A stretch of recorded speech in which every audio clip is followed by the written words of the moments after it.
김용민 브리핑.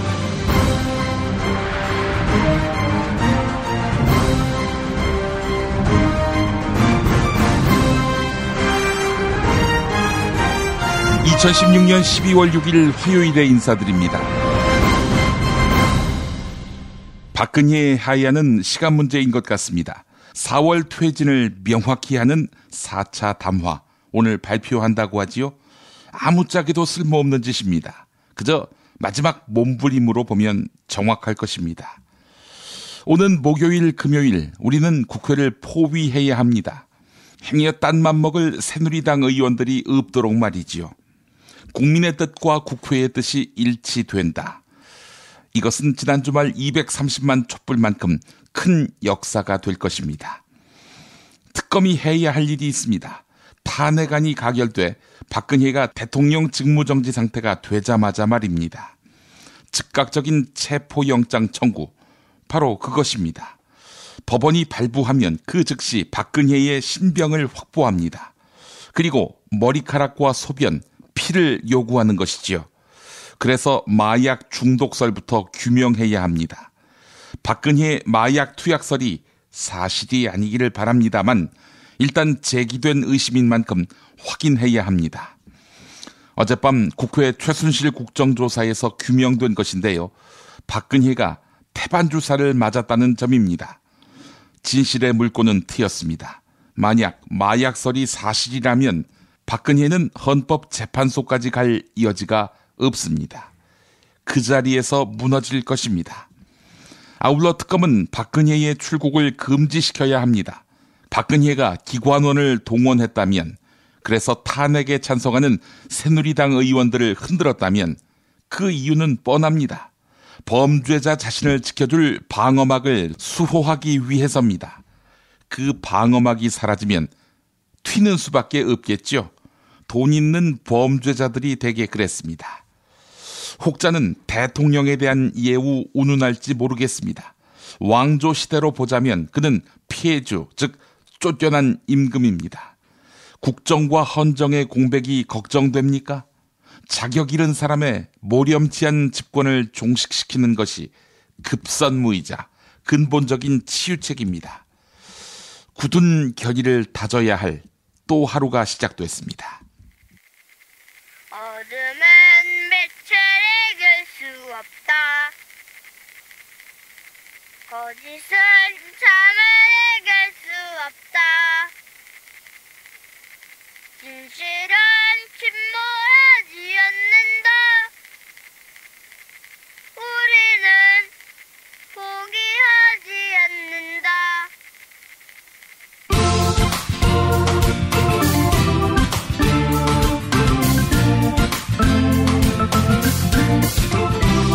어둠은 빛을 이길 수 없다. 거짓은 참을 이길 수 없다. 진실은 침몰하지 않는다. 우리는 포기하지 않는다. 어둠은 빛을 이길 수 없다. 거짓은 참을 이길 수 없다. 진실은 침몰하지 않는다. 우리는 포기하지 않는다.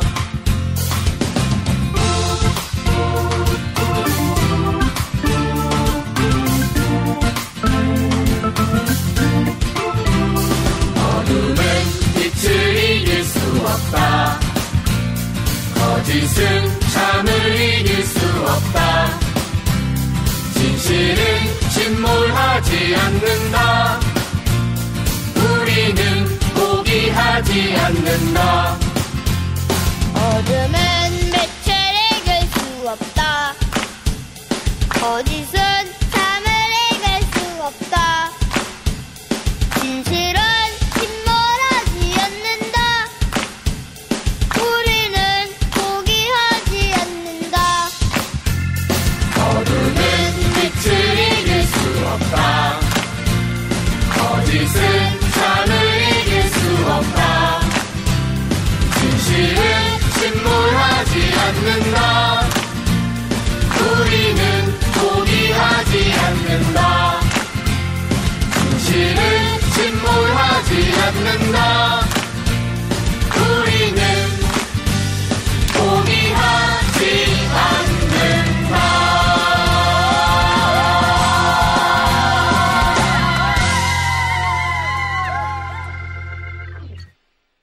부모를 잃거나 부모로부터 분리돼서 보호시설에 들어간 아동들이 많습니다. 그런데 이 어린이들에게 건강보험료를 독촉하는 경우가 반복되고 있습니다. 게다가 연대납부 의무 조항을 들먹이면서 과거 부모와 함께 살 때 발생했던 부모가 못 낸 돈을 어린이 보고 내라고 독촉고지서를 발부하는 일도 있습니다. 아름다운 재단이 이 같은 문제를 개선하기 위해 60일의 건강보험증 캠페인을 진행하고 있습니다. 보다 근본적인 변화를 위한 여러분의 참여를 기다립니다. 영희는 엄마 아빠와 떨어져 삽니다. 엄마 아빠는 가난해서 건강보험료를 내지 못했습니다. 이제 그 보험료를 영희가 내야 합니다. 대한민국에서 10살 아이에게 체나백을 독촉하는 것은 합법입니다. 영희처럼 고통받는 사람들을 위해 60일의 건강보험증 캠페인에 참여해주세요. 당신의 참여가 제도를 바꾸는 시작입니다. 아름다운 재단. 야, 너 홍어 판다 그랬지? 팔지. 근데 홍어가 진짜 그렇게 몸에 좋아? 아이 끝내준다니까. 우리 엄마 관절염인데? 홍어. 나 숙취는? 홍어. 마누라 다이어트는? 홍어. 큰이모 변비? 홍어. 작은 형 소화불량은? 홍어. 여동생 피부? 홍어. 큰 누나 주름?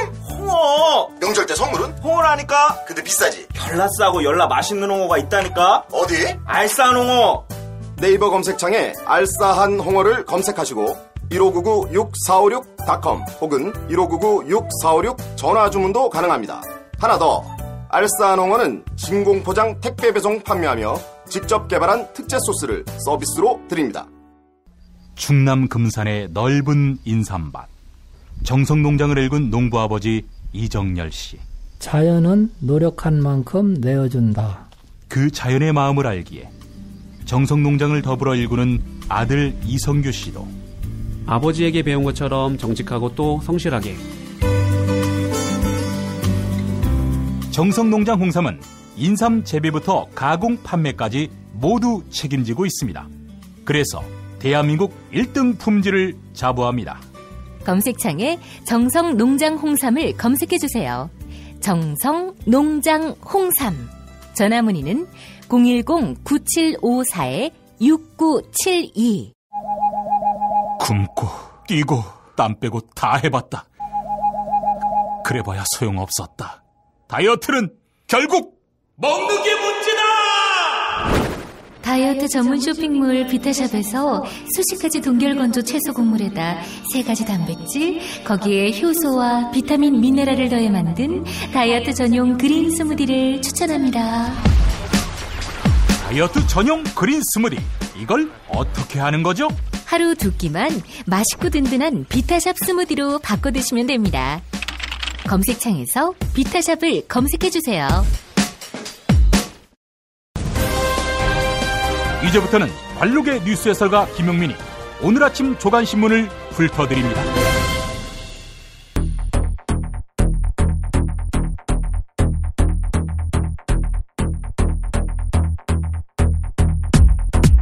주요 뉴스부터 볼까요? 박근혜한테 태반주사 맞췄다고 청와대 의무실장이 이실직고했습니다. 미용 용도가 아니라고 합니다. 그렇다면 환각 용도? 그건 알 수 없습니다. 경호실 차장도 나와서 최순실, 차은택은 프리패스가 가능한 손님이다. 이렇게 말했습니다. 최순실, 차은택이 만약 뽕 맞고 와서 대통령을 해친다면 네, 미친 경호실입니다. 친박도 탄핵 표결에 나설 것 같은데 조선일보는 박근혜가 조만간 거취를 결단할 것이다. 이렇게 보도했습니다. 그런데 박근혜가 자발적으로 결단할 것 같지는 않습니다. 여전히 버티고 있다는 것입니다. 대통령 지키려다가 내가 죽을 판이다. 예, 요즘 친박의 하소연이라고 합니다. 오늘 조선일보 김대중 고문은 훌륭한 야당으로 가는 길이라는 칼럼을 냈습니다. 훌륭한 야당 준비하라고 새누리당에게 하는 이야기입니다. 김기춘이 원세훈 무죄 판결을 비판한 판사를 직무에서 배제하라 이런 지침을 내렸습니다. 검찰을 넘어서 법원까지 그 권력을 미쳤네요. 김기춘은 게다가 통합진보당 해산과 관련한 헌법재판소의 논의를 속속들이 알고 있었습니다. 광화문 촛불이 34배 늘었는데 1인당 쓰레기 배출량은 3분의 1로 줄었습니다. 이 기사도 잠시 후에 소개합니다.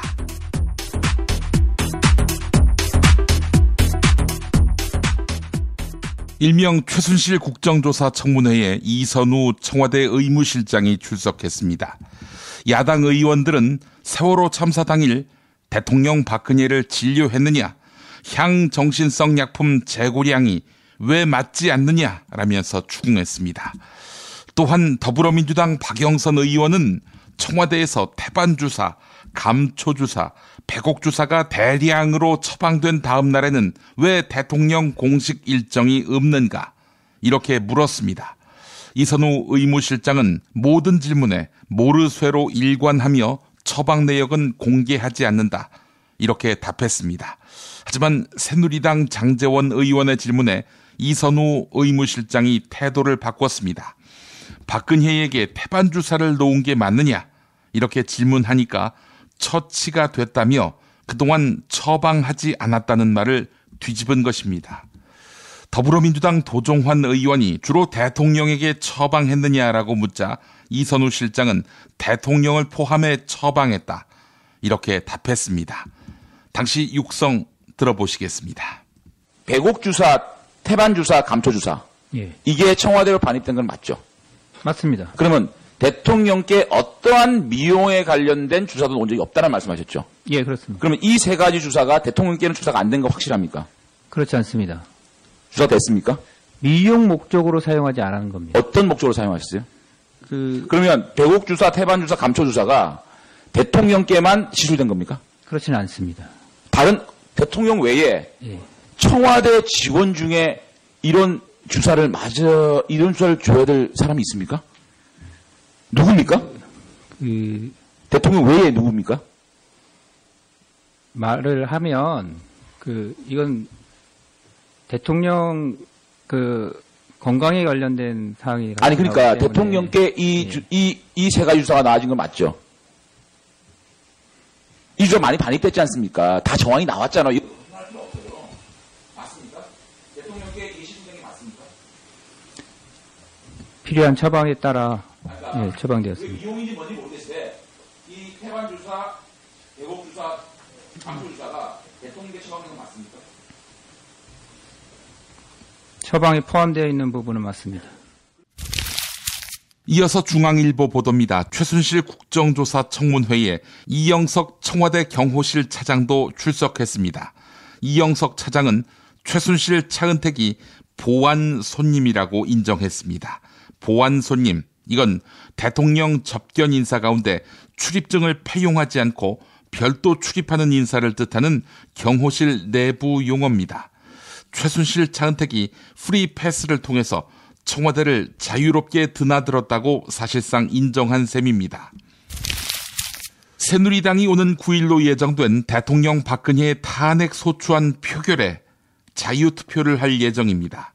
친박계는 애초 대통령 탄핵안이 표결에 붙여질 경우 국회 본회의장 입장 자체를 거부하는 방법으로 부결시킨다는 계획이었지만 입장을 바꾸는 의원이 늘고 있습니다. 한광옥 청와대 비서실장은 박근혜가 곧 결단을 내릴 것이다 이렇게 말했습니다. 조선일보에 실렸는데요. 혹시 4월에 퇴진하겠다는 입장을 밝히겠다는 것인가요? 글쎄, 하나마나한 이야기 해 뭐하나 싶습니다. 대통령 박근혜가 오는 금요일 국회에서 탄핵될 위기에 처했음에도 청와대 분위기는 긴박과 거리가 멀다고 합니다. 탄핵을 모면할 카드가 거의 없는 무기력한 처지 탓입니다. 청와대 참모들은 정해진 것이 없다. 모든 것이 박근혜의 결정에 달려있다. 라면서 입을 꽉 닫았다고 합니다. 박근혜 혼자 버티고 있다. 이런 말입니다. 한국일보가 보도했습니다. 새누리당 이정현 대표가 결국 정진석 원내대표가 제안한 금요일 자유투표 방침을 받아들였다. 앞서 말씀드렸는데요. 표결에 불참할 경우 공개적으로 탄핵 반대 세력으로 낙인 찍히는 데 대한 부담이 작용한 것으로 보입니다. 다른 친박 중진 의원도 탄핵 반대 세력으로 찍히면 죽는다. 이런 걱정 탓에 탄핵 가결은 점점 상수가 되는 것 같다라고 말했습니다. 친박계에서는 탄핵 찬성 투표를 주저하는 일부 영남 충청권 친박 의원들까지 탄핵 찬성에 가세할 경우 찬성표가 230표까지 나올 수 있다. 이런 이야기도 나옵니다. 조선일보가 보도했습니다.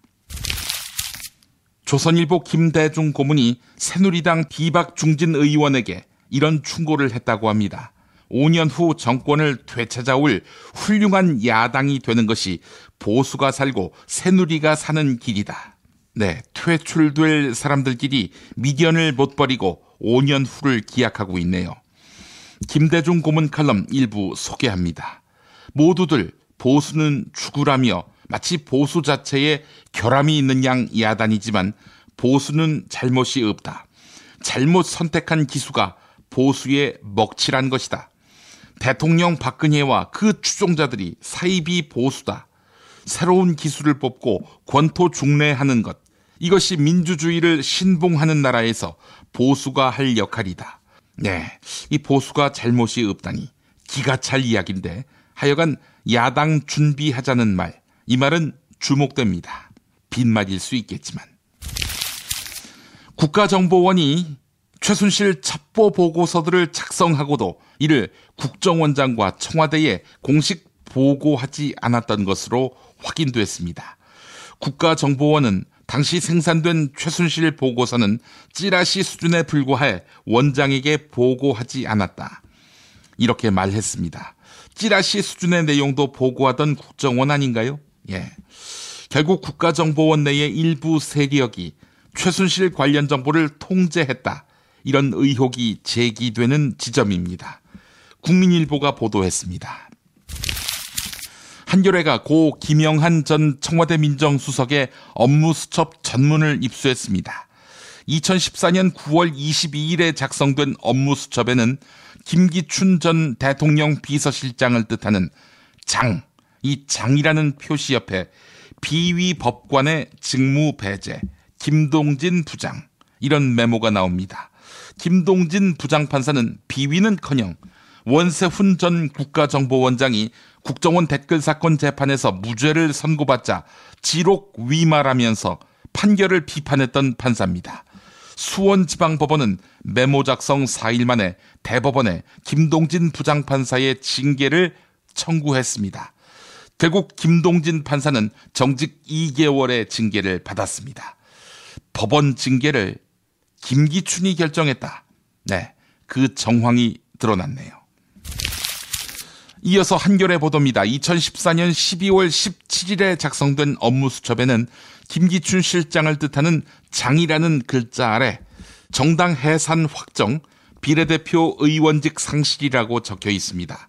헌법재판소는 이틀 뒤 통합진보당 해산을 결정했습니다. 어제 통합진보당 연내에 선고한다. 네, 이런 메모가 적혀 있었다라고 전해드렸는데요. 재판 결과까지 청와대에 미리 유출된 것으로 보입니다. 헌법재판소 위에 김기춘이 있었던 것입니다.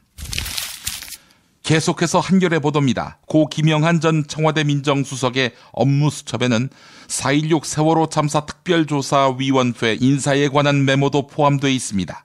메모에는 세월호 진상조사위 부위원장 겸 사무총장은 정치 지망생으로 1번 조대환, 2번 석동현 이렇게 적혀 있었습니다. 메모 내용은 실제로 시행됐습니다. 조대환은 부위원장 겸 사무처장으로, 석동현은 비상임위원으로 선정됐습니다. 조대환은 대통령 박근혜의 인수위원회 시절 전문위원으로 활동했으며 석동현은 2014년 재보선 당시 새누리당에 공천을 신청했습니다. 4.16 진상규명을 위한 특조위를 정치적 발판으로 삼았다. 이런 이야기인데요. 걔네들 거기서 열심히 회방 놓았지요? 역사의 심판을 받을 것입니다. 이현배 전 승마협회 심판위원장은 정유라가 2위에 그친 2013년 상주 승마대회 직후 2차례나 경찰 조사를 받았습니다. 당시 충격으로 이현배 당시 승마협회 심판위원장은 심판직을 그만두었습니다. 이현배 전 위원장 세계일보와 통화를 했는데요. 이렇게 밝혔습니다. 정상적으로 심판을 보았다. 경찰도 기가 막혀 했다. 우리를 깍듯이 조사하면서 되지도 않는 걸 조사한다며 투덜댔다. 네, 최순실 횡포에 승마협회와 경찰도 농락당했습니다. 세계일보 보도였습니다. 지난 토요일 열린 6차 촛불 집회에서 광화문 광장에 모인 인원은 약 170만 명으로 5만여 명이 참여한 1차 촛불 집회보다 인원이 34배 증가했습니다. 그러나 서울시에 따르면 6차 집회의 쓰레기 배출량은 1차 집회 때보다 오히려 3분의 1로 줄어들었습니다. 촛불 집회가 일상으로 자리 잡으면서 쓰레기를 가져가거나 직접 치우는 시민이 늘어났기 때문으로 분석됩니다. 6차 집회 때 1인당 쓰레기 배출량은 60g에 불과했습니다. 60g. 네. 한국일보 보도였습니다. 포항 이동점 이마트 노동자가 대통령 박근혜의 퇴진을 요구하는 하야하라 배지를 달고 근무하다가 징계를 받을 뻔한 사실이 알려져 논란이 일고 있습니다. 소식을 접한 소비자들은 이 지점에 항의 전화를 했고 불매운동을 언급하는 등 강한 거부감을 드러내고 있습니다. 앞서 홈플러스 노동조합은 퇴진하라 박근혜 배지 달기 프로젝트를 시작했다고 밝혀서 시민들의 호응을 얻었습니다. 사측은 이 프로젝트를 구두로 전달받았고 이를 묵인하고 있는 상황입니다. 한국일보가 보도했습니다. 김정배 국사편찬위원장이 동아일보와 인터뷰를 가졌습니다. 김정배 위원장은 청소년에게 자학사관을 심어줄 수 없다며 현재 검정교과서들의 문제를 지적했습니다. 또한 양심껏 제대로 썼다면 국정이든 검정이든 무슨 상관이 있겠느냐라면서 국정교과서도 2-3종으로 늘려서 학교에서 선택할 수 있게 해야 한다라고 밝혔습니다. 교과서를 선택할 수 있도록 2-3종으로 만들 것인데 그걸 모두 국정으로 하겠다는 것입니다. 네, 어떻게 늙어야 하는가 고민할 때 김정배가 샘플링이 될 것 같습니다. 저렇게 늙어서는 안 된다는. 국정역사 교과서가 기존 교과서보다 박정희를 보다 긍정적으로 언급했습니다. 우편향 논란을 빚었던 교학사 교과서보다 더 심했습니다. 세종대왕이나 이순신 장군, 백범 김구 선생보다 박정희가 더 많이 등장했습니다. 역사학계에서는 박정희를 찬양하는 박비어천가를 만들었다는 비판이 나옵니다. 국민일보가 조사한 것입니다. 조선일보는 이 교과서가 좋다는 거 아닙니까? 깊은 바다에서 잡은 신선한 대게, 살이 꽉 찬 데다 맛까지 끝내줘. 대고급 대게, 대게 직거래 장터. 네이버 카페 대게 직거래 장터에 들어오셔서 선택하세요. 1644-9047. 미궁 장사랑! 구렁이똥 이뻤다. 장이 살아야 내 몸이 산다. 배변 활동에 도움을 주는 건강기능식품입니다. 미궁 장사랑. 지금 검색창에 미궁 장사랑을 검색하세요. 정권교체를 함께 염원하는 판촉물 쇼핑몰 네피알. 기념품, 답례품, 기왕이면 네피알로 인터넷 검색창에 입력하시거나 032-519-4800으로 전화하세요. 카카오톡 아이디는 네피알. 일산에 있는 풍무양고기, 영양 가득한 양갈비와 양꼬치, 피자. 자네도 그 맛을 아는가? 무당이 저를 데려간 적이 없어서. 031-902-9292. 수아비스랩닷컴에서 12월 15일 베이비 전용 제품을 출시합니다. 수아비스 화장품 홈페이지를 방문해서 베이비 제품 체험단 참여 이벤트를 클릭해주세요. 민감성, 아토피성 피부에도 효과적인 수아비스 베이비 제품을 보내드립니다.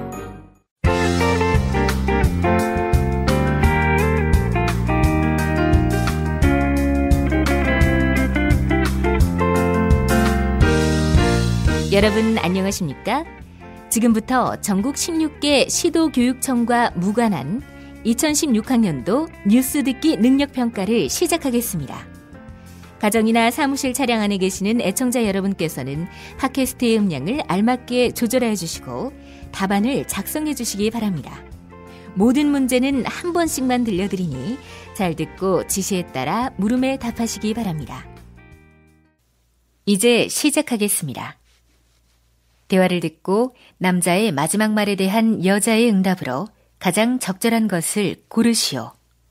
마카카, 큰일 났습니다. 뭐가 또 큰일 났어요? 문재인이가 광주에서 쫓겨났다는 보도가 나오던데 호남에서 내 지지율이 올라가는 모양이죠? 몇 주 전만 해도 0%였는데. 문재인이가 왜 쫓겨납니까? 그런 적 없었습니다. 카카, 이젠 친박마저 탄핵 찬성에 동참할 움직임입니다. 뭐? 친박까지?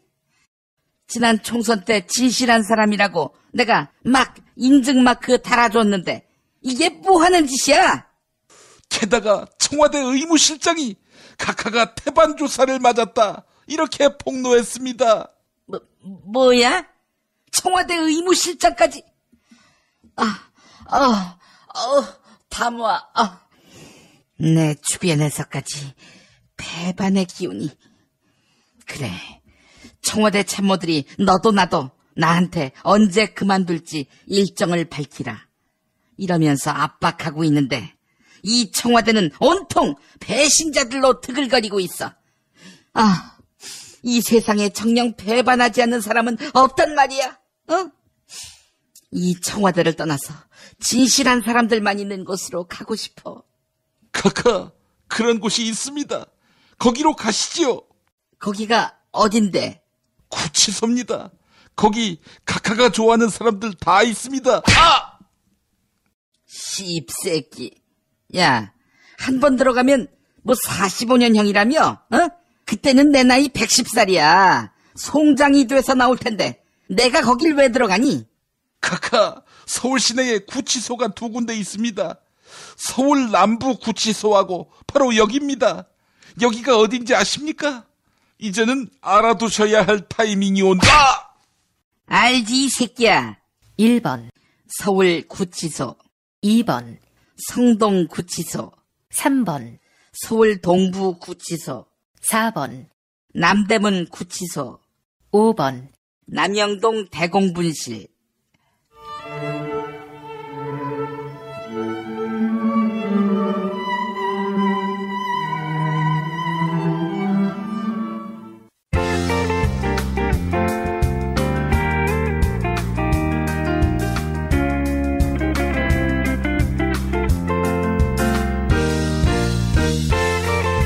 수고하셨습니다.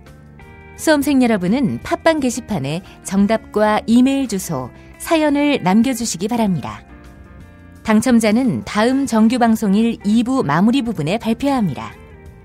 이상으로 전국 16개 시도교육청과 무관한 뉴스 듣기 능력평가를 모두 마칩니다.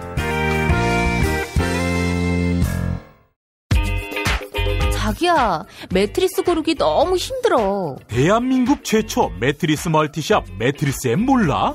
전 세계 최고 브랜드 정품만 취급해. 매트리스 살 때는 꼭 매트리스엠으로 오세요. She never ever quits. 中国不能缺席。 Der Holocaust für Deutschland. Ma senti, col dolore umano non si può essere neutrali. 국제뉴스의 맥. 한반도와 국제 문제를 전문적으로 취재하는 황준호 기자 만나겠습니다. 황 기자님. 예, 안녕하십니까? 예. 일본의 극우 성향의 신문들이 한국 대선 주자에 대한 평가를 내놓았는데 이게 화제였습니다. 예, 어제 SNS에서 약간의 화제가 된 기사였는데 제가 찾아보니까 일본 극우 산케이 신문 계열의 후지라는 석간 신문의 보도였습니다. 예. 기사 제목이 누가 돼도 지나치게 위험한 포스트 박 대통령이라는 기사였는데요. 예. 유력 후보들의 정체가 무시무시하다 이런 표현을 하면서 종북, 친중, 반일이라는 위험한 키워드가 널려 있다라고 이 구급파 매체다운 평가를 내렸습니다. 예. 문재인, 이재명, 안철수, 반기문 이런 사람들에 대한 얘기를 쭉 늘어놨는데 예. 사실 이게 너무 편견이 많은 논평이라서 이걸 뭐 제가 이 시간에 세세하게 소개해드릴 가치는 없어 보입니다.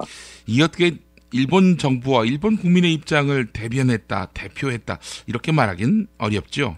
그렇죠. 예. 한국의 TV조선보다 좀 더 심한 것 같던데, 기사에서 인용한 일본의 한 극우선양 교수의 얘기를 보니까, 사드 배치를 반대하는 문재인이 가장 위험하고, 반기문은 아직 모르겠지만, 한국 보수 진영이 지원한다면, 최악은 아닌 후보가 될 가능성이 남아있다. 이렇게 답을 했습니다. 예. 뭐 일본 극우들의 시각을 엿볼 수 있기는 한데 일본의 시각을 전체를 대표한다고 보기는 당연히 어려울 것 같습니다. 예. 게다가 또 산케이 신문 계열 아닙니까? 예, 뭐 그냥 그래서 재밌네 하고 넘어가면 될 정도 기사라고 저는 보는데요. 예. 뭐 산케이 신문 얘기가 나온 김에 하나만 더 말씀드리자면 사실 박근혜 세월호 7시간을 다뤄가지고 재판까지 받았던 그 산케이 신문 서울지국장의 재작년 기사. 그것도 사실 기사 수준은 아주 바닥이었습니다. 예. 무슨 근거를 가지고 보도한 게 전혀 아니라 그냥 뭐 세간에 떠도는 소문들 이런 것들이 있다 이렇게 낸 기사였습니다. 문제는 그걸 가지고 이 정부가 검찰 수사를 하고 벌을 주려고 해가지고 그게 언론 자유 탄압이기 때문에 문제였던 거지. 기사 자체는 굉장히 질이 떨어지는 기사였다는 점. 그거를 짚고 넘어가야 될 것 같고요. 그러니까 뭐 박근혜가 재발전해서 오버한 게 산케이 같은 그런 질 떨어지는 매체를 무슨 언론 자유의 상징처럼 만들어 버렸습니다. 예. 유유상종이라고 하죠. 똑같은 것들이 그 수준에 맞게 논다. 이렇게 봐야 할 것 같은데. 자, 이런 가운데 아베 일본 총리가 현직 일본 총리로는 처음으로 진주만을 방문하네요. 예, 아베가 12월 26일부터 이틀 동안 2차 대전 당시에 일본군의 공습으로 수많은 희생자를 냈던 미국 하와이의 진주만을 방문해서 오바마 미국 대통령하고 희생자를 위령한다 이렇게 어제 직접 밝혔습니다. 현직 일본 총리가 진주만에 가는 건 이번이 처음인데 아베는 자기가 총리로 재직한 지난 4년 동안을 총괄해서 미래를 향한 동맹 강화 의지를 세계에 보여주고 싶다 이렇게 얘기했습니다. 자신 있는 행보로 보이는데요. 자, 사실 오바마 대통령은 그 원자폭탄이 떨어진 히로시마를 방문하기도 하지 않았습니까? 예, 지난 5월 달이었죠. 역시 미국 현직 대통령으로는 처음으로 히로시마에 갔었습니다. 그래서 아베 이번 진주만 방문은 거기에 대한 답방의 의미가 있는데요. 미일 정상회담을 하와이 진주만에서 하는 것은 오바마 대통령 시절에 미일 동맹을 강화했고 사실상 두 나라의 군사력을 일체화한 것, 한 몸뚱이로 만든 것, 이것을 트럼프 새 대통령이 바꾸지 마라. 이런 어떤 메시지를 보내는 행동으로도 해석되고 있습니다. 예. 진주만 공습, 이게 뭐 낯선 분들이 있을지 모르겠습니다. 영화 진주만도 있었는데요. 일단 그 진주만 공습 좀 설명해 주시겠습니까? 1941년 12월 7일이었습니다. 진주만에 정박해 있던 미국 함대를 일본군이 기습적으로 공격한 사건입니다. 그때 7척의 미국 전함 중에서 5척이 격침이 됐고 2,000명 이상의 미국군이 사망했습니다. 이 공습으로 미국이 중립을 깨고 2차 대전에 본격적으로 참전하는 계기가 됐고요. 그중에서 일본과 전쟁한 것, 이것을 태평양 전쟁이라고 부릅니다. 그러니까 요즘으로 치면은 2001년에 있었던 9.11 테러, 그 9.11 테러에 버금가는 충격을 미국에 줬던 사건이었습니다. 그리고 당시에 루즈벨트 대통령이 전쟁에 들어가기 위해서 공습 계획을 미리 알고도 가만히 있었다. 이런 음모론도 아직까지 완전히 해소되지 않고 있습니다. 예. 자, 아베의 방문은 어떻게 과거사 정리의 행보라고 볼 수 있을 텐데 글쎄요. 미국과 일본 두 나라만 과거사를 정리하면 안 되는 거 아닙니까? 오바마가 히로시마에 갔고 아베가 진주만을 답방한다고 해서 과거사가 다 정리되는 게 아닙니다. 진주만 공습 이상으로 가해 책임이 있는 한국과 중국에 대한 침략 전쟁이라든지 또 식민지배, 위안부 강제동원 이런 거에 대해서도 정리를 해야 되는데 그 점에 있어서는 아베가 역사를 거슬러서 거꾸로 가고 있기 때문에 이번 진주만 방문은 그들만의 과거 청산이라고 할 수 있습니다. 오죽했으면 일본 교도통신도 어제 아베 총리는 앞으로 아시아 국가들과의 역사적 관계도 고려하는 균형 감각이 필요하다. 이런 논평을 냈습니다. 예. 주중 한국 대사관이 중국 기자들을 불러서 사드 설명회를 가졌다고 하는데, 아이고, 이 사드 논란이 언제적 일인데 이제서야 이런 설명회를 합니까? 정말 늦게 한 겁니다. 사드 배치는 그 자체가 문제지만 일단 정부가 배치를 하기로 결정을 했다면 거기에 반대하는 쪽을 설득하는 것, 이런 작업은 정부기관이 무조건 해야 되는 의무입니다. 그렇죠. 그렇다면 주중 한국대사관에서는 그렇게 난리를 쳤던 중국 언론사 기자들을 불러서 여러 번 불러가지고 설명회를 당연히 했어야 되는데 아주 한심하게 늦게 설명을 했습니다. 예. 아마 요즘에 중국에 진출한 한국 기업들이 불이익을 구체적으로 받고 있고 거기에 대해서 기업들이 막 아우성을 치니까 뭔가라도 좀 하는 모습, 이런 것들을 보이려고 한 게 아닌가 싶습니다. 전시성 설명회다, 이런 말씀인데, 주중대사가 김장수 전 청와대 안보실장 아닙니까? 세월호 참사 때 청와대는 재난 컨트롤 타워가 아니다, 이런 말을 했다가 옷 벗었던 그런 분이고요. 예, 그 발언 때문이기도 했고, 그리고 또 세월호 참사 때 대처에 실패한 것, 여기에 대한 책임 때문에 그 참사가 나고 약 한 달 뒤에 청와대에서 나왔습니다. 그리고 1년도 못 돼서 회전문 인사로 주중대사로 간 사람인데 그동안 뭘 하다가 이제 와가지고 중국 기자들을 불렀는지, 뭐 혹시 이게 대사로 나가서도 대사관이 현지 언론을 상대하는 컨트롤 타워가 아니다라고 생각한 건 아닌지, 예. 이런 생각을 할 수밖에 없습니다. 예. 꽃장수. 자, 중국 언론들 어떤 반응을 보였습니까? 예, 중국 언론들은 적반하장이다, 이런 태도를 보이고 있습니다. 이 언론 설명회는 지난 2일, 지난주 금요일이죠. 대사관에서 한 2시간 정도 열렸는데 그 후에 신화통신이 논평 기사를 내서 한국의 공사가, 한국의 대사 다음으로 공사인데 사드 배치 이후로 한국 국토와 국민안전 도모, 또 주한미군의 안전, 이런 것들을 들었지만 한국 인구의 절반 정도를 차지하는 수도권이 사드의 방어 범위에 포함되지 않아서 국토와 국민을 보호한다는 핑계는 설득력이 부족했다라고 지적했습니다. 예. 그동안 중국 언론들이 썼던 기사, 썼던 논평이 있었기 때문에 이번 설명회 한번 했다고 그 입장이 180도 바뀔 리 없을 텐데 말이죠. 그렇습니다. 신화통신은 오는 20일이 한중 FTA 체결 1주년이다. 그리고 내년은 한중 수교 25주년이 되는 해다라고 하면서 한국이 언론을 오도하고 책임을 떠넘기려는 자세를 고쳐서 한중 간의 정치적 믿음과 안정적 국가관계를 강화해서 중국과 같은 방향으로 동행하길 바란다라고 말했습니다. 예.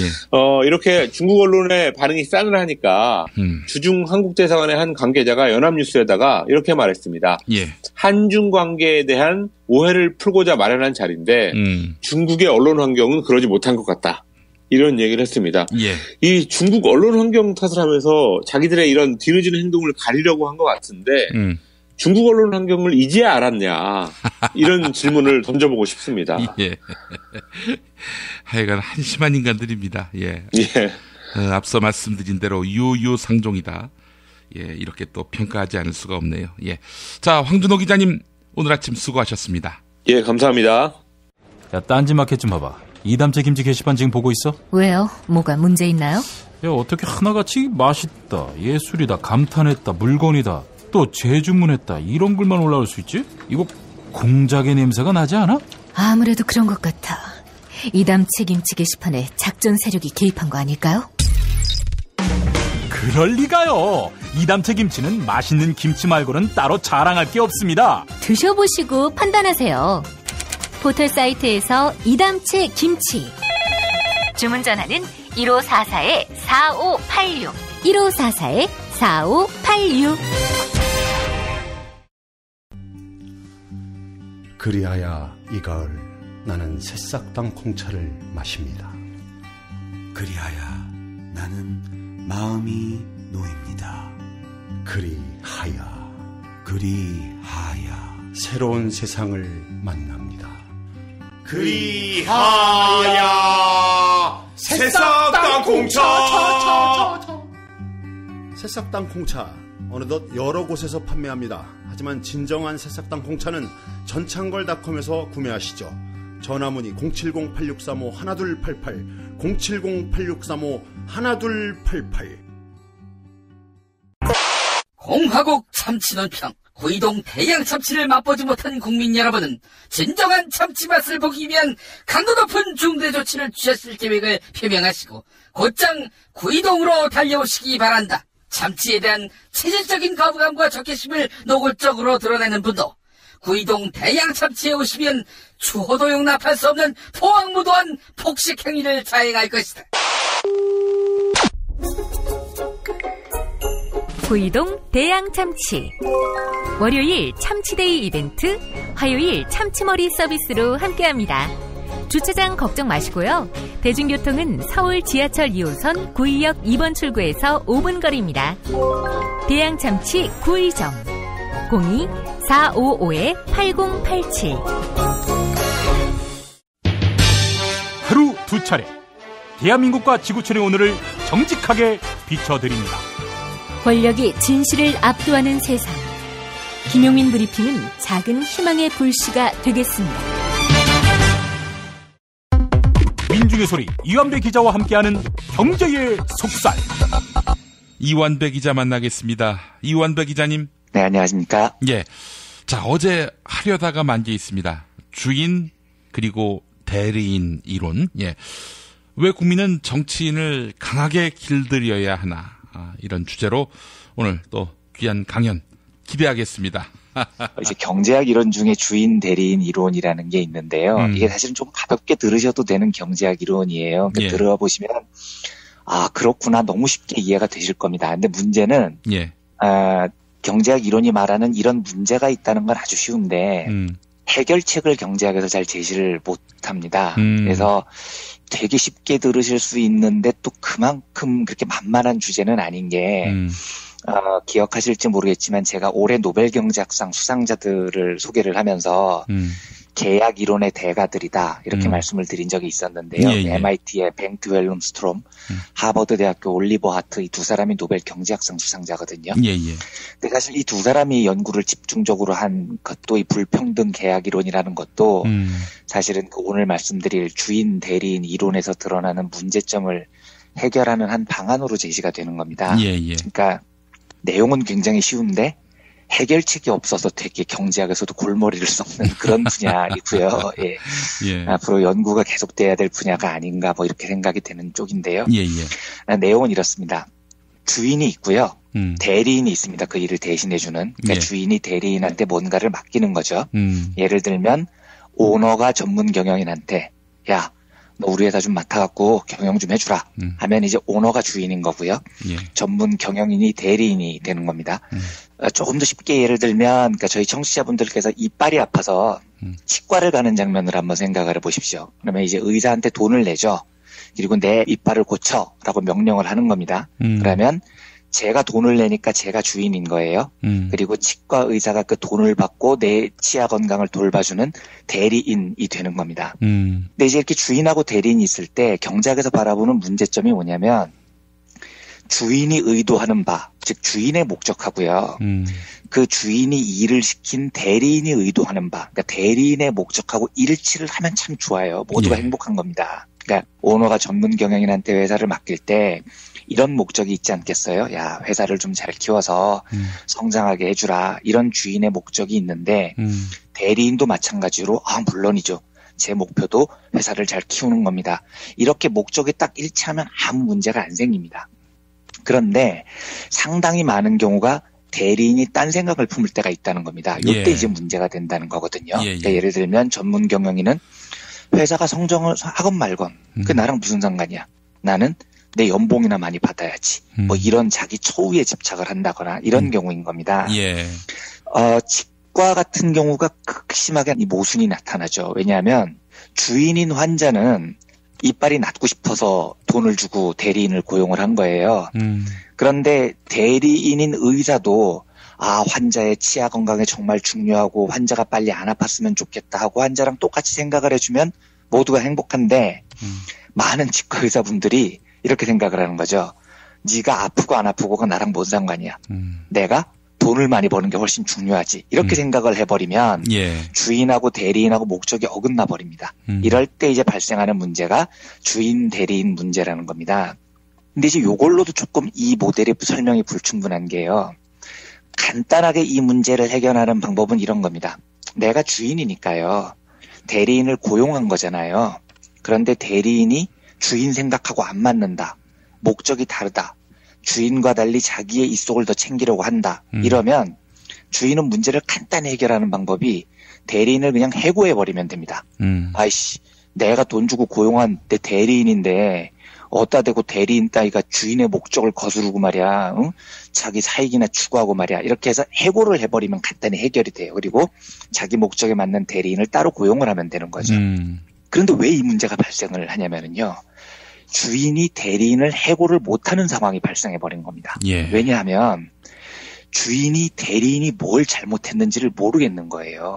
그리고 대리인이 주인하고 다른 목적을 갖고 있다는 사실조차도 확인이 잘 안 되는 겁니다. 왜 이런 일이 벌어지냐면 대리인한테 일을 맡긴다는 건 대리인이 그 일의 전문가라는 뜻인데 그러면 대리인이 들어와서 현장을 다 장악을 해버려요. 그리고 중요한 정보들을 자기가 다 알고 있고 주인한테 감추는 겁니다. 그래서 주인이 실제로 대리인이 뭐 일을 지금 잘하고 있는지 못하고 있는지 나를 위해서 일하고 있는지 자기 사익을 추구하고 있는지 파악이 안 돼버리는 겁니다. 그래서 이걸 경제학에서는 유식한 말로 주인 대리인 문제는 근본적으로 정보의 비대칭성에서 비롯된다. 이렇게 얘기를 합니다. 다시 요약을 하면 대리인은 자기가 하는 행동에 대해서 완벽하게 알고 있지만 주인은 대리인의 행동이나 속내를 잘 모른다는 게 문제의 발단이라는 겁니다. 치과를 생각해 보시면 쉽게 이해가 될 겁니다. 대리인이 이제 의사인데요. 이제 환자한테 그러는 거죠. 환자님 큰일 나셨어요. 이대로 가시면 이빨 다 빠져요. 여긴 임플란트 하셔야 되고요. 저건 뽑으셔야 되고요. 막 이야기를 합니다. 근데 문제는요. 주인인 내가 그 대리인의 의사가 하는 말이 맞는지 틀린지를 구분을 못하는 거예요. 야, 이걸 진짜 내가 수백만 원을 다 내서 치료를 받아야 되는 거야? 이거를 주인이 지식이 없는 거죠. 반대로 의사 입장에서는 대리인인데 솔직할 이유가 없는 겁니다. 어차피 주인이 무식하니까요. 그러니까 주인이 자기가 치과 치료에 대해서 전문적인 지식이 있으면 왜 치과에 왔겠어요? 모르니까 왔겠죠. 그래서 이제 막 지르는 겁니다. 주인님 이대로 가시면 구강암 걸립니다. 당장 500만 원 내고 치료 받으세요. 예, 이래도 주인은 대리인을 해고를 못하는 겁니다. 저 말이 맞는 말인지 틀린 말인지 모르니까요. 예.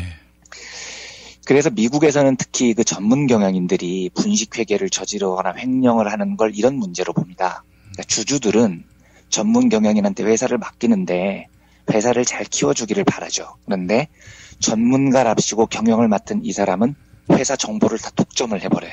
어차피 주인, 니들은 나하고 회사 정보에 대해서 모르잖아. 그리고 도덕적 해이를 일으킵니다. 주주의 이익이 아니라 자기의 이익을 위해서 회사를 막 조작하고 횡령하고 배임하고 그래서 주인을 속이는 일이 발생한다는 거죠. 예.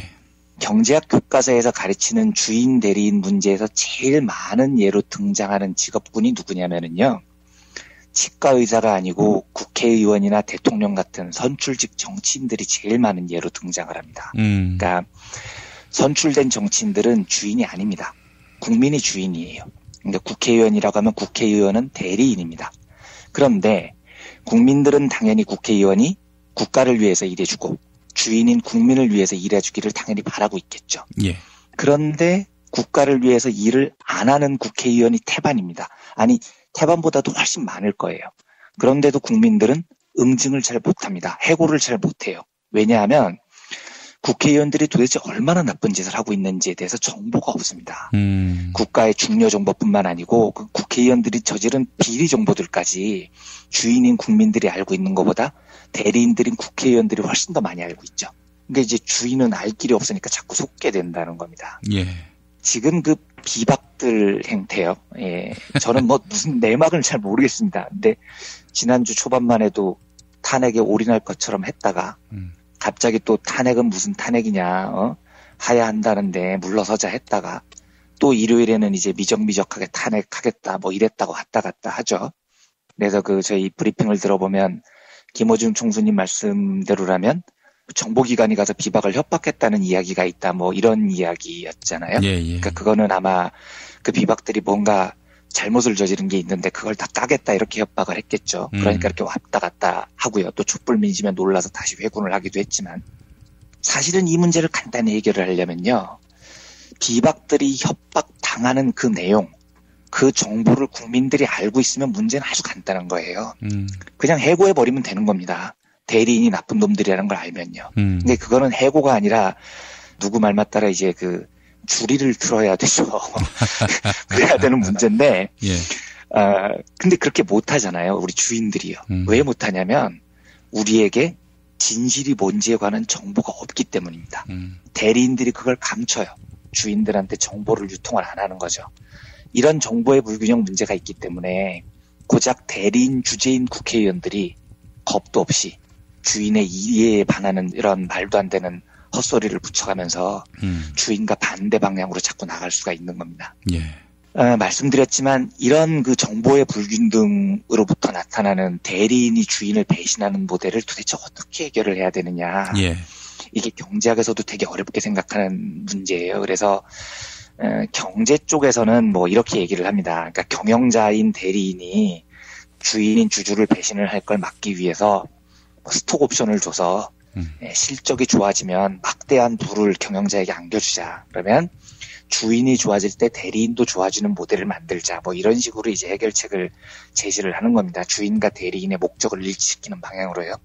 하여튼 여러 시도가 있는데 정치 쪽에서는 참 어려운 것 같아요. 그러니까 대리인인 국회의원이나 대통령이 완전히 심하게 정보를 주인에 비해서 압도적으로 많이 갖고 있으니까 국민들은 그걸 모르고 응징도 조금 어렵고 어떻게 해야 될까, 이게 조금 참 어려운 문제이긴 합니다. 그러니까 경제학 이론을 이야기한 다음에 해법이 너무 그 비경제학적 이야기여서 좀 죄송스럽긴 한데요.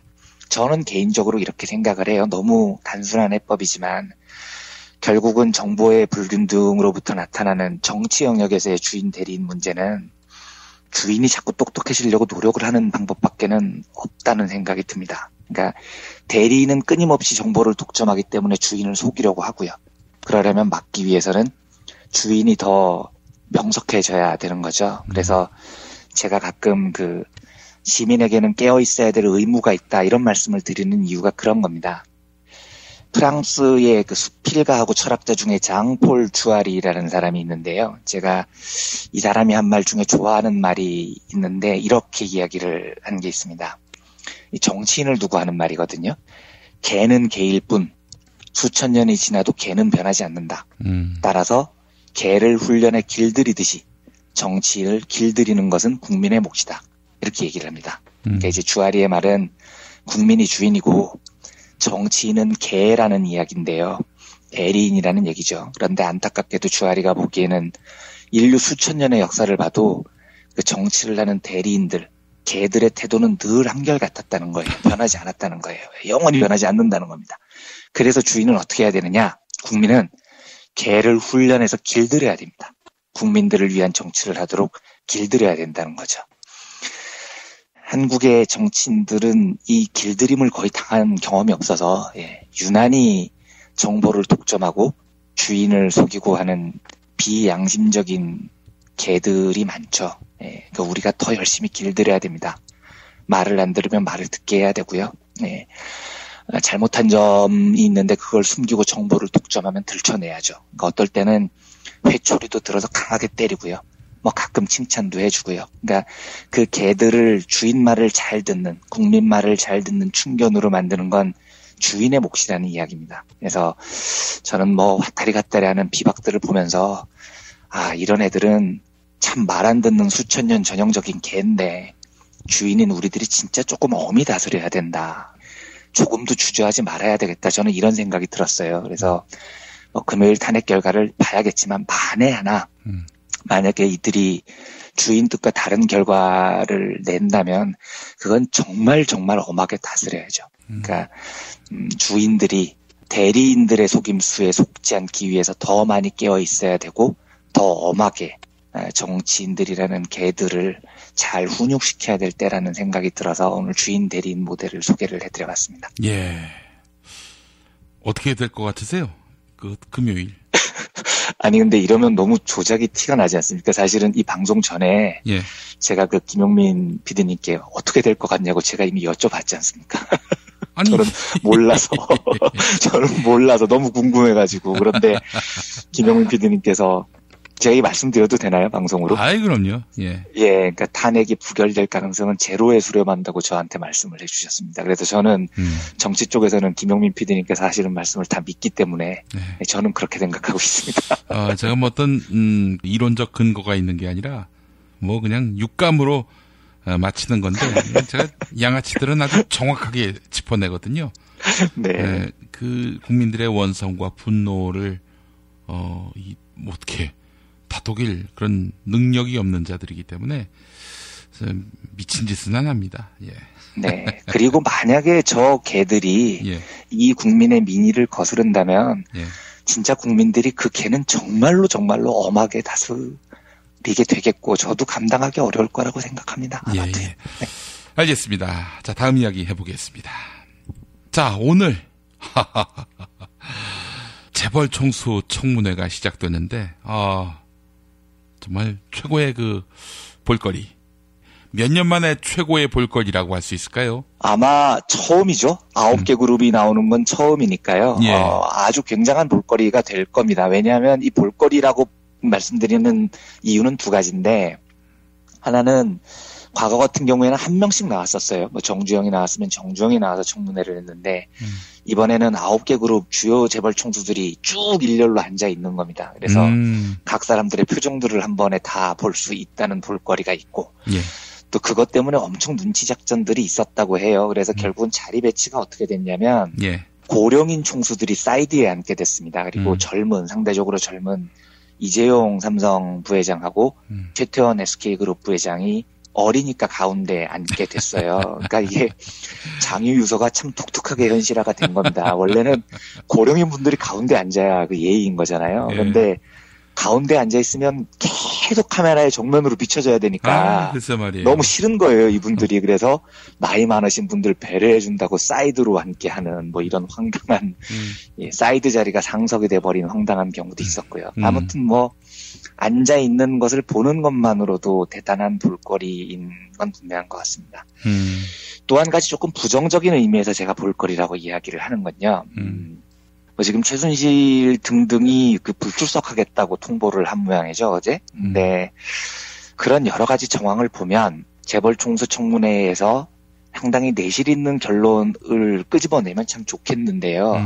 그게 잘 안 될 수도 있겠다는 생각이 들어요. 예. 그러니까 그건 좀 지켜봐야 되겠습니다만 어쩌면은 약간 볼거리로만 그치지 않을까 하는 생각이 듭니다. 특히 국민연금의 그 삼성물산 제일모직 합병 같은 경우는 제가 이제 기대를 하는 대목은 있습니다. 그건 조금 이따 말씀을 드릴 텐데요. 결국은 상당히 깊숙이 특검의 조사가 들어가야 밝혀질 가능성이 큽니다. 그래서 저는 내일에는 청문회에는, 그러니까 오늘이죠. 오늘 청문회에서는 국회의원들이 잘 활약해서 그 뭔가 엄청난 걸 입증하는 것보다도 좋은 단초들만이라도 마련해내면 성공이 아닐까 이런 생각을 하고 크게 이제 아주 큰 기대보다도 작은 기대 수준을 조금 낮춰서 아마 지켜보려고 합니다. 굉장히 오랜만에 보는 볼거리니까요. 어떤 점들을 좀 주의 깊게 보시면 좋을지 관전 포인트들을 간단히 좀 정리를 해드리려고 합니다. 예. 우선 이제 가장 가운데 앉게 되는 삼성이 제일 스포트라이트를 많이 받게 될 것 같아요. 미르재단 K스포츠재단의 출연금도 200억 넘게 제일 많이 냈고요. 또 삼성이 최순실 정유라 직접 후원한 사실도 있으니까요. 그리고 이제 가장 핵심은 아까 말씀드렸던 국민연금이 삼성물산 제일모직 합병에 찬성한 배경, 아마 국회의원들이 여기에 초점을 맞출 것 같습니다. SK의 쟁점은 그 서울시내 면세점에 추가 들어가는 특혜가 관련한 로비 의혹이 아마 쟁점이 될 것 같고요. SK그룹이 이제 두 재단에 111억 원을 냈는데 여기에 그 최태원 회장의 사면 그리고 면세점 사업 특혜가 연결된 게 아니냐 이런 쪽에서 아마 집중적인 질문을 받을 것 같습니다. 예. 롯데는 형제의 난 이후에 사실 검찰의 수사를 굉장히 강도 높게 받았었어요. 그래서 그 이인원 자금 담당 회장이 스스로 목숨을 끊은 뒤에 이제 결국은 뭐 입증이 대부분 안 되면서 구속 기소가 안 됐죠. 그런데 그 비자금 수사 관련한 민원이 있었느냐 그리고 SK와 관련해서 마찬가지로 면세점 추가 지정에 특혜가 있었느냐가 아마 질문이 많이 쏟아질 것 같습니다. 예. CJ는 혜택을 받은 것으로만 보면 이재현 회장 사면이 있는데 혜택 외에 다른 면에서 그러니까 이미경 부회장 제가 한번 말씀드렸거든요. 이미경 부회장이 경영 일선에서 물러난 게 최순실 쪽의 압박이 아니냐 하는 것도 쟁점이 될 것 같고요. 대한항공 조중훈 회장은 그 혜택을 입은 쟁점보다도요. 아마 평창 동계올림픽 조직위원장에서 내려온 이유가 뭐냐, 압력이었냐, 요게 주요 쟁점이 될 것 같아요. 그래서 조 회장이 어떤 스탠스로 나올지는 모르겠지만 조 회장 같은 경우는 뭐 뇌물입니까 보다도 어떤 피해를 입었느냐가 될 수 있어서 상대적으로 조금 편한 얼굴로 그 내일 청문회에 앉아 있을 수도 있을 것 같아요. 예. 그리고 또 한 명 관심 있게 보셔야 될 증인은 GS그룹 허창수 회장입니다. 허창수 회장은 GS 관련한 질문은 거의 없을 것 같고요. 예. 허창수 회장이 지금 전경련 회장이거든요. 그러니까 두 재단의 돈을 모을 때 전경련이 어떤 역할을 했느냐에 대해서 아마 추궁이 많이 나올 것 같습니다. 예. 아마 요까지가 제 느낌상 주요 증인들이 될 것 같아요. 그리고 현대차, LG, 하나는 조금 비켜 있을 가능성이 높습니다. 왜냐하면 한화 같은 경우는 굳이 그 걸고 넘어지자면 김승현 회장 사면이 있는데 사면이 안 됐죠 결국은요. 예. 지금 계속 뭐 그 집행유예 상태니까요. 그리고 현대차는 뭐 돈은 냈는데 딱히 이렇게 그 찝힐 만한, 그러니까 그 정유라 쪽에 혜택을 준 건 있는데 뭐 그 자은택 쪽에 광고를 줬다거나 이런 건 추궁받을 수 있을 텐데 뭘 받았다는 게 지금 잘 나온 게 없어서 아마 조금 속편하게 청문회에 참여를 할 수도 있을 것 같아요. 그 LG도 마찬가지고요. 그래서 재벌 총수 9명 중에 질문이 골고루 돌아갈 것 같지는 않습니다. 국회의원들이 정상적으로 선택과 집중을 한다면 정몽구 회장이나 구본무 회장은 의외로 몇 마디 안 하고 내려올 수도 있을 것 같다는 생각이 듭니다. 아마 삼성, SK, 롯데, CJ가 집중될 것 같고 특히 삼성의 질문이 집중되지 않을까. 상식적으로라면요. 그런 예상이 가능합니다. 예. 조금 특이하게 봐주셔야 할 거는요. 저는 사실 여기서부터가 저한테는 관심사인데 총수들도 총수들인데요. 총수들이 준비들을 많이 하고 나왔다고 하더라고요. 발음 연습도 했다고 하고 버스비가 얼마인지 이런 거 공부한대요. 버스비가 얼마인지는 왜 공부하는지 모르겠어요. 그건 뭐 정치인도 아닌데 왜 물어보겠습니까? 그 이제 당신들이 너무 하이 클래스이기 때문에 이 서민들의 고충을 모르지 않느냐. 예. 그런 질문이 나올까봐 예전에 이제 정몽준 씨가 망신당했던 그게 생각이 났던 모양인지 그걸 예상 문제에 넣고 공부를 한다고 해요. 근데 제가 개인적으로 관심을 가지고 있는 분들은 참고인들입니다. 그러니까 참고인들 중에는 특히 3명을 주목해서 보시면 될 것 같습니다. 우선 홍완선 기금운용본부장이 나옵니다. 국민연금 전 기금운용본부장이었죠. 그래서 국민연금의 그 당시 최후 투자 결정자였습니다. 제일모직, 삼성물산, 합병을 주도한 사람이고요. 최경환 의원하고 대구고 동기 동창이었는데 소문으로는 최경환 백 믿고 진짜 국민연금 안에서 하나무인이었다는 소문이 많이 나돌았어요. 그래서 아마 야당 쪽에서 최경환 의원을 끼고 질문을 하기 시작하면 최순실, 박근혜 그리고 국민연금에 이어지는 중간고리에 최경환이라는 사람이 동료 의원이지만 어떤 역할을 했는지를 추궁이 될 수도 있을 것 같아요. 그래서 홍완선 본부장은 제가 굉장히 관심 있게 보는 한 명입니다. 예. 또 한 명 제가 관심 있게 보는 사람은 최강 전 국민연금 이사장입니다. 이 사람 입에서는 약간 기대하기에 폭탄선언 같은 게 나올지도 모른다는 기대를 합니다. 왜냐하면 어쨌든 현 정부하고 각을 세워서 잘린 사람입니다. 국민연금 이사장에서요. 그래서 지금까지 알려지지 않은 사실들을 폭로할 수도 있지 않을까 하는 살짝 이렇게 기대를 갖고 있습니다. 예. 그리고 사실관계에 대해서는 중요한 답을 갖고 있을 것 같은 분은 아닌데요. 예. 논리적 추론면에서 아마 이 의혹을 제대로 추리를 하는데 굉장히 도움을 줄 것으로 보이는 분이 한 분 있습니다. 이게 누구냐면 당시 그 합병 때 증권사 중에서는 유일하게 제일모직 삼성물산에 대해서 합병 반대 의사를 밝혔던 당시 하나증권 주진영 사장이 나옵니다. 예, 그러니까 주진영 사장은 4.13 총선 때 더불어민주당에 입당해서 그 국민경제상황실 부실장을 맡았고요. 지금도 민주당 당적을 갖고 계신 걸로 제가 알아요. 근데 제가 이분께 왜 참고인 조사를 받을 때 기대가 되냐면 제가 이분을 한 번도 뵌 적이 없는데 증권가에서 들리는 평가로는요. 그러니까 뭐 여러 평가가 있습니다만 적어도 논리 전개 면에서 보면 정말 똑똑한 분이라고 그러더라고요. 그러니까 이제 이분이 여당 의원들이 어설프게 질문하면 아마 주진영 사장한테 아마 박살이 날 거예요. 그리고 야당 의원들의 논리 전개에도 야당 의원들이 연구한 것보다도 훨씬 더 합리적이고 유용한 논리 추정을 가지고 계실 것으로 저는 기대를 해요. 그래서 내일 굉장히 제가 기대하고 보는 참고인이 주진영 사장님이세요. 그리고 경제학 박사이기도 하셔서 너무 똑똑한 경제 쪽으로 그런 분이라는 소문을 제가 많이 들어서 상당히 기대를 하면서 기다리고 있습니다. 주진영 사장님 나올 때를요. 그리고 이제 여담 비슷하게 하나만 더 덧붙이자면 내일 청문회 중간에 저희 청취자분들께 이것도 한 가지 관심을 가지고 봐주셨으면 좋겠어요 라고 부탁을 드리고 싶은 게 있습니다.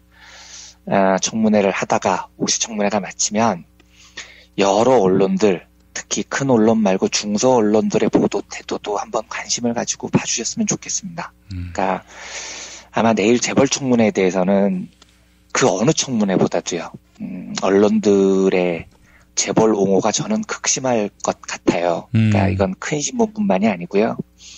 그야말로 군소 언론까지 다 그렇게 동원이 될까봐 걱정이 됩니다.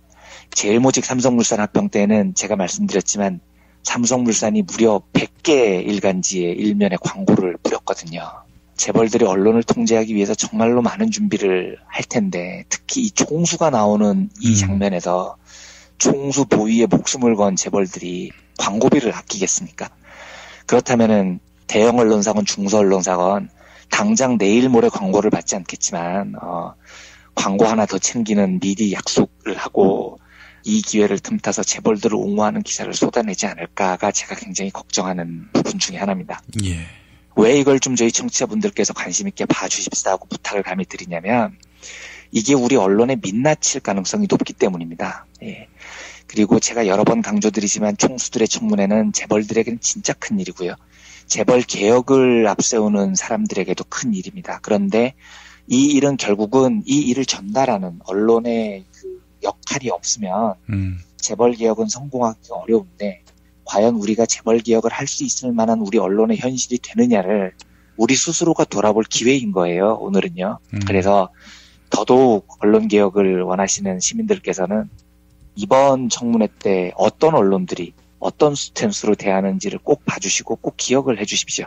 그리고 그 현실을 보고 우리가 극복해야 되겠다는 생각을 다시 한번 스스로 각자 서로에게 시민들끼리 다짐을 해주셨으면 좋겠습니다.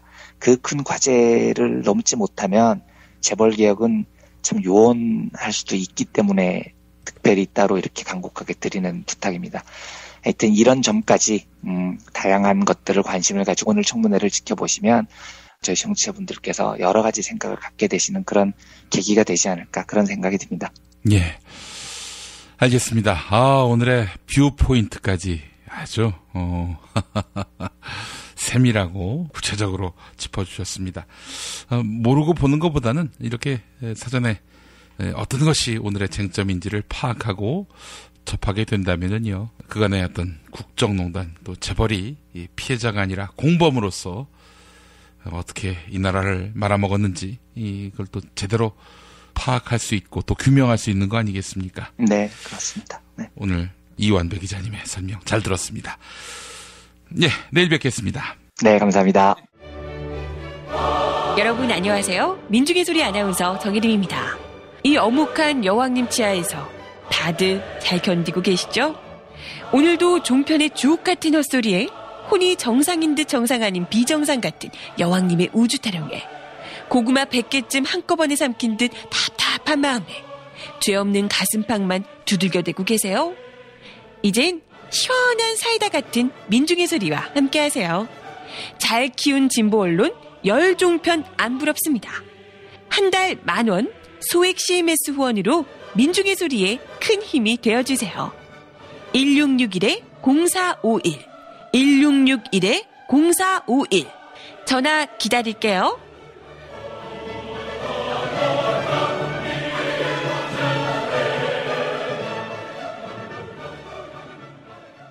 살다 보면 꽃 주문할 일이 생깁니다. 1566-0263 네이버에서 검색된 사이트보다 최대 2만원 싸게 해드립니다. 좋은 사람과 플라워 1566-0263 잊지 마세요.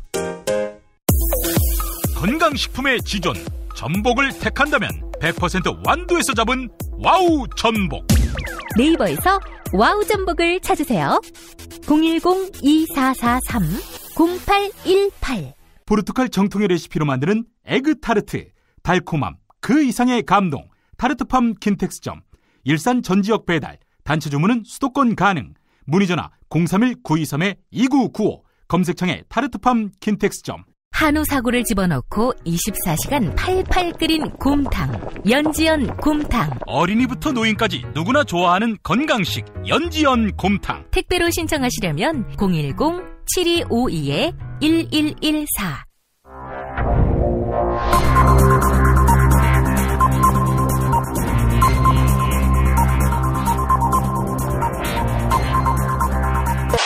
공화국 논평.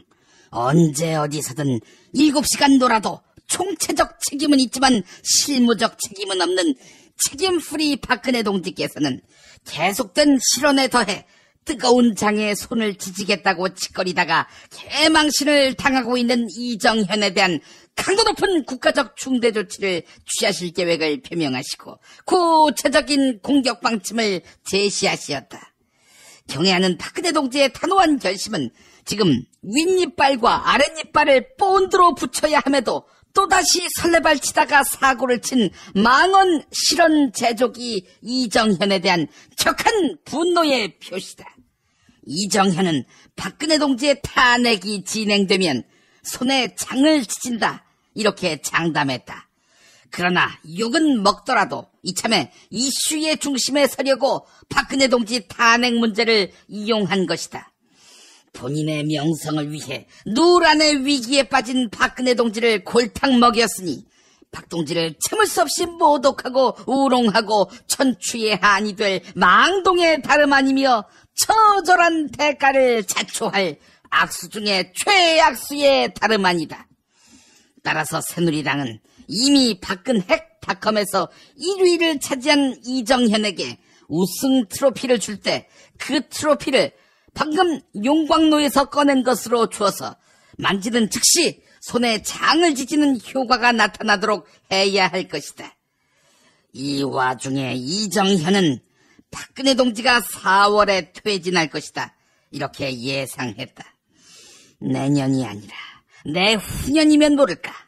내년 4월에 퇴진한다는 생각은 1분 소득만큼 해본 적이 없는 박근혜 동지를 거짓말쟁이로 만드는 것으로서 박근혜 동지에 대한 체질적인 거부감과 적개심을 노골적으로 드러내는 것으로서 추호도 용납 못할 포함무도한 도발 행위에 다름 아니다.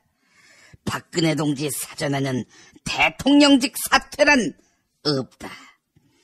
이제라도 이정현은 박근혜 동지를 찾아가 참회의 눈물을 흘리며 박 동지를 돕는답시고 세월호 7시간 동안 대통령은 놀아도 된다, 이렇게 말했다가 짐승 취급받고 있는 친박 정유섭 꼴만은 나지 않게 해달라고 이 말을 땅에 찍고 반성해야 할 것이다. 아울러 이정현을 포함한 새누리당 의원들 후원 계좌에 18원 입금이 쇄도하고 있다. 18원을 보내는 C8 새끼들은 18년 동안 사심없이 국정 운영했다는 박근혜 동지 발언의 저작권을 무단 도용한 것으로서 첨언 18만 원의 저작권료를 지불해야 할 것이다.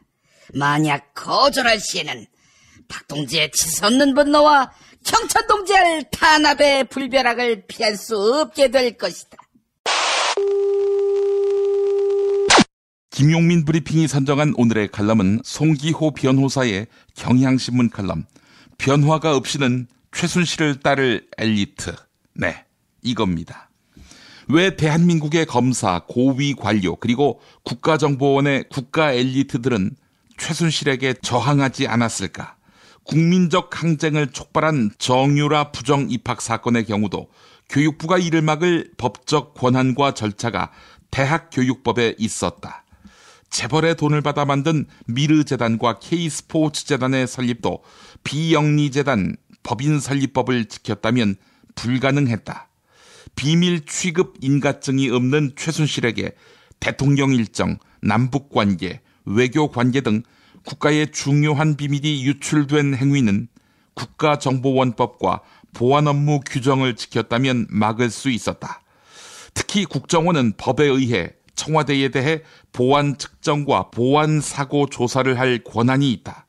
보안 업무 규정은 아예 국정원장에게 청와대의 보안 업무가 적절하게 수행되는지 여부를 확인할 권한을 주었다. 그런데도 최순실은 지속적으로 아무런 견제 없이 국가 비밀을 건네받았다. 나는 국정원이 청와대가 보안 업무 규정을 위반해 최순실에게 국가 비밀을 건네준 행위를 몰랐다고 생각하지 않는다. 정말 국정원이 몰랐다면 국정원장은 광화문 광장에서 100배 사죄해야 한다. 대한민국의 국가 엘리트들이 최순실에게 저항하지 않은 이유는 자신들의 지배 동맹이 영속하게 될 것이라고 생각했기 때문이다. 검찰의 최순실 공소장에 의하면 청와대의 행정관은 대통령의 지시를 받고 국가 비밀 문서를 최순실에게 유출했다. 그 행정관은 대통령의 임기가 2018년 2월 24일이면 끝난다는 것을 잘 알았을 것이다. 그런데도 그가 그러한 행위를 한 이유는 그들의 지배동맹이 계속될 것으로 판단했기 때문일 것이다. 여기까지입니다. 이 지배동맹을 혁파하는 것, 촛불혁명의 핵심 과제 중에 하나일 것입니다. 1부 마칩니다. 김용민 브리핑과 함께한 시간 어떠셨어요? 다음 시간에도 보다 바르고 알차며 즐거운 정보로 여러분을 찾아가겠습니다. 팟캐스트 포털 팟빵에서 다운로드하기, 구독하기, 별점 주기, 댓글 달기로 응원해주세요. 잊지 마세요. 다운로드하기, 구독하기, 별점 주기, 댓글 달기.